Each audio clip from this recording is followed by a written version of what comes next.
We're going to review simplifying expressions. So we can deal with terms which are either just a constant, that's a number, a variable, it's a letter, or a constant times a variable. And these can be separated by either plus signs, minus signs, or equal signs. So notice we have 2t plus 3b minus 3b squared plus 15 plus t over 2. This is a total of 5 terms. They're separated by plus or minus signs. Some of them are groups of a constant times a variable. And then you notice this last one, t over 2, we could have rewritten that as 1/2 times t. So there are 5 terms total.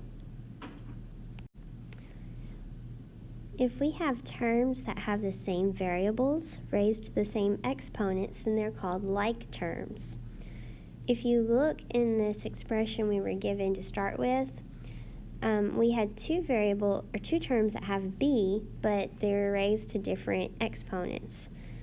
We have one term that's just a number, 15, and then we have two that have t. So we have 2t and positive t over 2, which is just 1/2 t. So 2t and 2 over t are like terms. Example 1, we're going to combine like terms. For the first problem, we have 7x plus 2x. These both have the same variable x raised to an invisible 1 power. So if we have 7 x's and we add 2 more x's, we get 9x.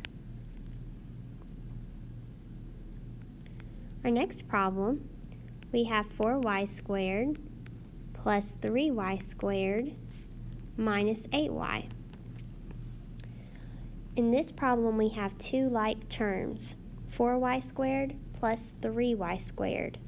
They are both the same variable y raised to the second power. So 4y squared plus 3y squared is 7y squared. And then we'll just bring down the minus 8y, and that's all we can do. So we have combined like terms. For part C, we have 5t plus 7p minus 3p minus 2t squared. If we look at this, we notice two like terms. Positive 7p, always take that sign from the left of the term, and negative 3p. So 7p minus 3p is 4p. Then we can just write down the other terms. They don't change. The order of the terms doesn't really matter, though usually we would see the term that has an exponent greater than 1 written first. So I might write it this way.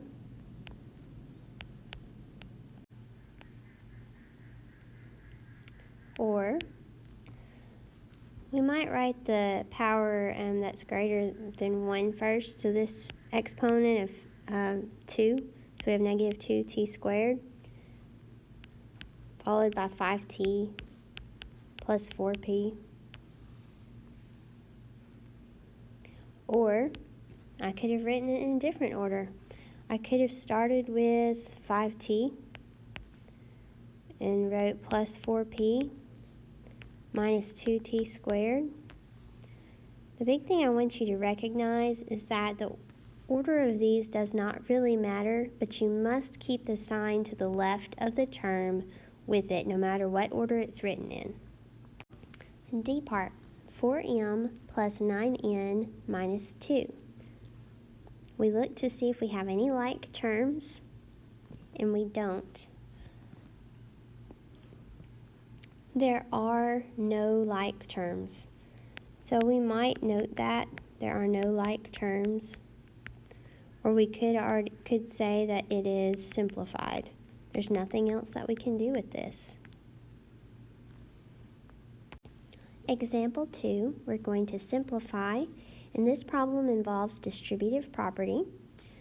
Remember, the distributive property is going to take the number that is directly to the left of the parenthesis, it doesn't have a sign between that 6 and the parenthesis, which means it's multiplied by everything in the parenthesis.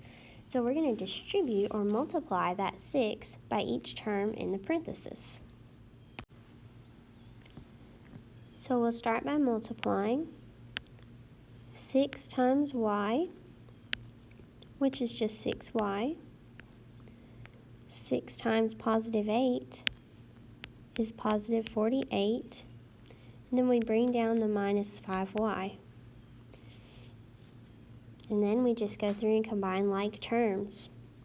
I have a positive 6y and a negative 5y.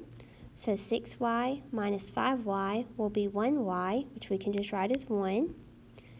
Bring down your positive 48. And this is simplified. Let's simplify one more problem like this. This time we're still using distributive property. 3 times x squared is 3x squared. 3 times positive 2 is positive 6. Then for our second group, this negative sign times negative 2x squared, a negative times a negative is a positive 2x squared. And then negative times a positive 9 is a negative 9. So we've done the distributive property, and we look for like terms. 3x squared plus 2x squared is 5x squared. And then positive 6 minus 9 is negative 3. And this is simplified. Example 3, we're just going to solve. 9x minus x equal 136. This is an equation instead of an expression, but it's a very basic equation because we have one little simplifying step we can do on the left side, and then we're ready to solve. 9x minus x are like terms. So 9x minus an invisible 1x is 8x, which equals 136. Now I just want to get x by itself, so I could divide both sides by 8. On the left side, the 8's cancel out and we just have x. On the right side, 136 divided by 8 is 17. And we have solved a little equation that needed one step of simplifying first. We are finished with our notes.